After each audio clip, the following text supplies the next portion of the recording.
근데 이런 질문 할 수도 있어요. 왜냐면 가끔 프로그램 할 때 증명하시는 분들이 있거든요, 은근히. 뭐 지금은 많이 없죠. 예전에 많았어요. 예전엔 정말 많이 필요했죠. 왜냐? 뭐 복잡도 이런 거 이제 학교에서 알고리즘 클래스 듣다 보면은 뭐 학사 수준은 아니고 석사 수준 가면 특히 많이 나와요. 석사까지 가면 컴퓨터가 문제를 풀 때 뭐 알고리즘이 얼마나 복잡해야 되는지 이런 거 다 증명하고 이런 과정들이 있어요. 그래서 컴퓨터가 어떤 문제를 이제 풀 때 그걸 이제 알고리즘이라고 하거든요. 그걸 실행할 때 필요한 자원, 여기서 자원이라고 하면 뭐 CPU 속도가 얼마나 필요하냐, 뭐 시간이 얼마나 걸리냐, 메모리가 얼마나 필요하냐 이런 건데 보통은 CPU 쪽으로 얘기를 많이 하죠. 뭐 다양한 게 있어요. 근데 뭐 다 씹힐 없고 뭐 다항 시간 이런 게 있는데 이게 뭐냐면 저희가 보통 다항식 있잖아요. 요런 다항식 뭐 n제곱만큼 걸린다, 뭐 n 로그 n만큼 걸린다 요런 건데 이게 이제 숫자를 넣어서 두 개를 비교해보면 알아요. 다항 시간과 아닌 거. 뭐 n제곱과 2의 n승을 한번 비교를 해볼게요. n이 2일 때 n제곱은 뭐가 돼요? n제곱은 4가 돼요. 그죠? 2의 n승은 2의 2승 4가 돼요. 똑같네? 그죠? 그게 아니라 n이 10이 될 때 10의 2승은 그죠? n의 2승이니까 100이 돼요. 2의 10승은 뭐 이건 나중에 다 반드시 아셔야 된다고 말씀드릴 건데 1024가 돼요. 갑자기 확 늘어나죠. 즉 무슨 의미냐? 내가 처리하는 데이터가 n개가 있을 때 데이터 수가 늘면 늘수록 그냥 평평하게 서서히 올라가냐, 그 실제 실행 속도가 실행할 때 걸리는 이제 시간이 4 정도에서 다음에 100으로 올라가냐, 아니면 4에서 갑자기 1024로 뛰냐, 즉 기하급수적으로 느냐 아니면 그냥 그래도 한 n3승 정도까지 서서히 느냐 이런 얘기예요. 이런 거가 이제 뭐 다항 시간, 천천히 느는 게 다항 시간, 갑자기 팍팍 느는 게 다항 시간이 아니라고 하는 거고, 어떤 문제를 풀고 싶은 거예요. 이 이제 복잡도 이론이라는 거는. 그러면 이 문제를 풀면서 이게 yes, no 이런 대답을 내려야 되는데 이 문제를 풀 때 어느 정도의 시간이 걸리느냐예요. 그래서 P라는 문제가 있어요. 흔히 뭐 PMP는 이제 많이 나중에 들으세요. P라는 게 뭐냐? 컴퓨터가 다항 시간 안에, 즉 천천히 증가하는, 즉 그 데이터 수가 늘어도 너무 급격히 증가하지 않는 그 시간 안에 문제의 답을 찾을 수 있는 거. 즉 어떤 문제를 주더라도 너무너무 오래 걸리지 않는다. 그거. 그게 아니라 MP 문제는 뭐냐면, 이거는 만약에 우리가 이미 답을 알고 있으면 그 답이 맞다고 증명하는 거는 다항 시간 안에 결정이 돼요. 확인을 할 수가 있는 거예요. 확인을.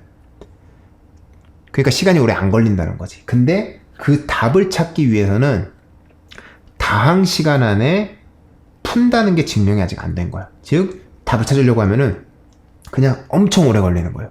데이터 수가 많아질수록. 그래서 이런 걸 MP라고 해요. 그래서 뭐 이게 P냐 MP냐에 따라 어떤 문제의 해답을 찾는데 걸리는 시간이 엄청나게 오래 걸리냐 아니면 빨리 끝나냐.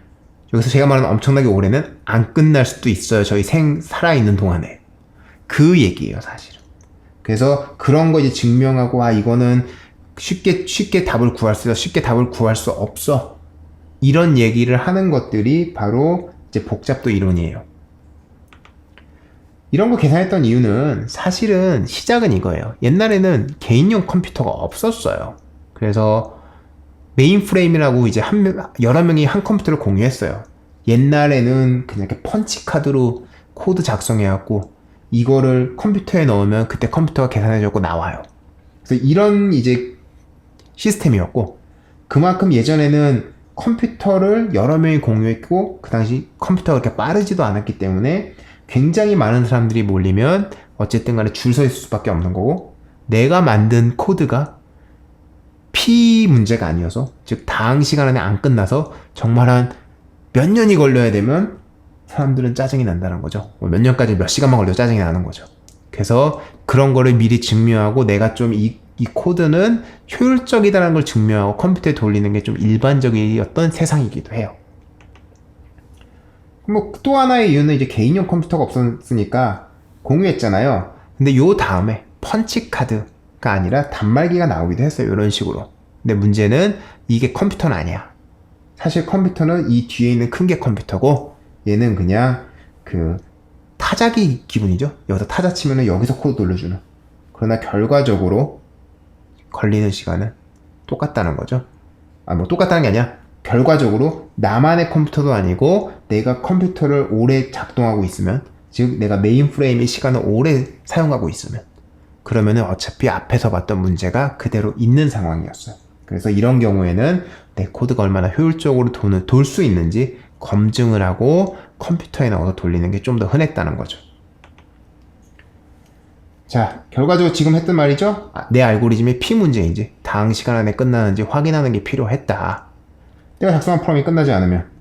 이런 경우도 있어요. 앞에서 시간 오래 걸리는 게 아니라 결과를 종이로 출력한 경우도 있어요. 모니터가 아니라. 왜? 모니터가 없었거든. 그럼 종이로 막 나오면 무한 루프 나고 이러면 엄청나게 막 종이만 계속 찍어내는 거야. 그럼 누군가 가서 꺼야 돼요. 그런 상황이 있었다는 거죠. 그래서 예전에는 지금만큼 이제 뭐 간단히 TV에 보여주고 모니터에 보여주기 게 아니었고 종이를 써갖고 종이를 엄청나게 찍어내고 이런 일도 있었다. 낭비가 많았다. 세상이 좀 바뀌었어요. PC가 남아 도네요. 요즘 뭐 개인 PC 다 갖고 있고 핸드폰도 거의 PC급이죠 사실은. 예전 거하고 비교했을 때 예전 메인프레임은 속도가 요랬대요. 0.730 밉스. 그러면서 요 속도가 요렇고, 그죠? 8MHz. 그렇죠? 요즘 그냥 개인용 컴퓨터죠? 그 메인프레임도 아니고 그 속도가 옛날에 비해서 얼마나 커졌어요? 몇천 배 커졌죠? 그런 거예요.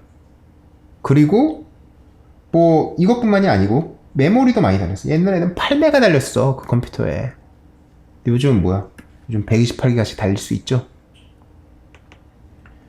또 재밌는 거, 개인용이에요. 나눠 쓰지도 않아요. 그래서 어떻게 쓰냐 요즘은 그냥 코드를 돌려요. 제 거에서 만들어봐, 돌려봐. 돌렸는데 너무 오래 걸리네? 그럼 멈추고 수정하자. 이렇게 시도해보고 문제가 보이면 그때 고민하고 고치는 방법으로 많이 이제는 좀 돌아쓰고 있어요. 개발이라는 것 자체가. 왜? 예전만큼 꼼꼼하게 다 준비해서 넣지 않으면 문제가 생기는 게 아니거든.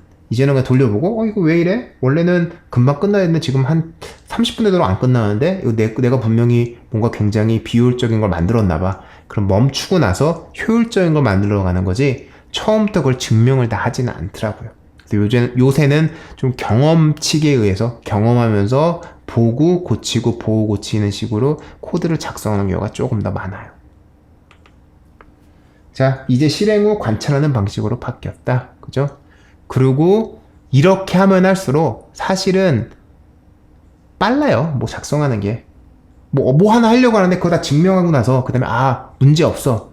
그러고 돌려야만 하면 솔직히 제가 하루에 처리할 수 있는 일이 얼마나 적겠어요. 일상생활을 할 때 그렇게 다 해야 된다면. 마찬가지로 요즘 세상은 좀 그렇게 돌고 있어요. 당연히 저희가 이렇게 하고 있다는 걸 알면은 수학자분들은 화를 내실 수도 있어요. 그러나 어쩔 수 없죠. 저희는 소프트웨어 공학자니까.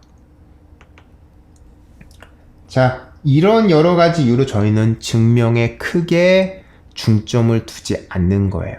저희한테 증명하는 과정들 유용하신 분들, 그걸 이제 좋게 쓰실 분도 있겠지만 대부분의 분들한테는 그 정도까지 가지 않아도 충분히 컴퓨터가 도는 방식을 이해할 수 있고 충분히 저희한테 필요한 지식을 다 익힐 수가 있기 때문에.